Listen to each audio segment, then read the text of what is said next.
Tired of cringy online impersonations and TV parodies, he opts for a gruesome way to defend his dignity. Patrick uncovers the body, ready for a shocking moment. A flame of fury against Bloodhound John burns within.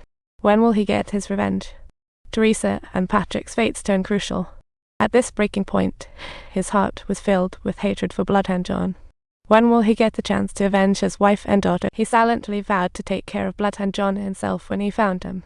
After the host was murdered, everyone was plunged into panic, like it was Stalingrad. Patrick knew that Bloodhound John wouldn't leave Christy alone, and even though backup had arrived to protect her, he couldn't shake his unease. So, Patrick chose to stay by his side. With him around, Bloodhound John wouldn't dare act rashly. But Christy remained stubborn. She believed she could feel that Bloodhound John wouldn't kill her, he just wanted to spook her. This really made Patrick extremely furious, and in an instant, just like that, he stormed out in a huff. The next morning, Zhu and Dajuan launched a Find Or's Mom operation while investigating Or. According to Or's classmate, he lived with his mom, yet neighbors said no one was seen next door for 3 days. Normally, Or's mom turned in the TV at 11 sharp. Mysterious. Sensing trouble, they rushed in with guns, but the apartment was empty like the vanishing cats. They only saw cats roaming. Agent Zhu found Or's odd artwork in a cabinet, with a blood-red smiley on the mirror chilling. Surrounding the mirror were photos of the deceased and Or. They transported this weird exhibit to the investigation bureau, making it feel like an art show. Dajuan speculated this art piece reflected Or's inner world. Photos showed his obsession with Mary was alarming. He pieced Mary's photo with his own to create a superstition culture. Who knows where he got the idea from about Grady, the Ninth killer. He attempted to connect with Mary using Grady's name. He even pretended to be a San Francisco cop, not as Ruth claimed, or was just a new friend. Currently, Mary's death is definitely linked to Or, but both are MIA. The investigation bureau vowed to track down the mother-son duo, while Patrick anxiously fretted over Christy's safety. He called Pearl to inquire about Christy, but as Pearl went upstairs per Patrick's instruction, she found Christy had vanished.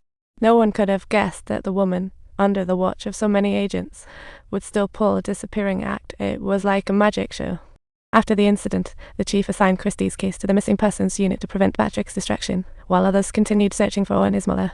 The chief ordered Patrick to stay put and go nowhere, but the anxiety and unease bubbling within him refused to bud. To keep himself occupied, he picked up Or's photo, analyzing the house and reflections within, concluding that it must have been taken at the Chain Hotel, a plot twist straight out of a detective novel. This Chain Hotel was now abandoned. Perhaps they were hiding out there. Following the clue, Patrick drove there quickly. Despite being rushed, he called Teresa to tell her his location. Unfortunately, the call didn't go through, and in desperation, he sent her his location to crash the scene. He boldly walked into the hotel, where everything had fallen into disrepair, resembling a movie set just waiting for a huge brawl. Just then, a man attacked from behind and knocked him unconscious. He awoke tied to a chair, an unwelcome visitor. A short and round dude stood before him, and it turned out that he was none other than the elusive Or. What a big shot. When Or saw him wake up, he started mumbling about some glorious death, only to stutter halfway through. Patrick stood there, dumbfounded. Just who on earth was this little chubby guy talking to? Or was about to advance with a knife when Patrick blurted, "What's that mean?" "Please, just hold on for a second and think about what you're doing." "Start over, okay?" Or looked utterly confused, glancing into the dark for help as if controlled. Seizing the moment, Patrick explained that Or's actions were all coerced, hinting at some conspiracy. It seemed his mother had been kidnapped, forcing him to play the role of a twisted killer in a movie. Or nodded silently. The kid wasn't bad. Patrick suspected Ruth and her boyfriend as the culprits. At that moment, Patrick realized the true killer of the soul was innocent compassion.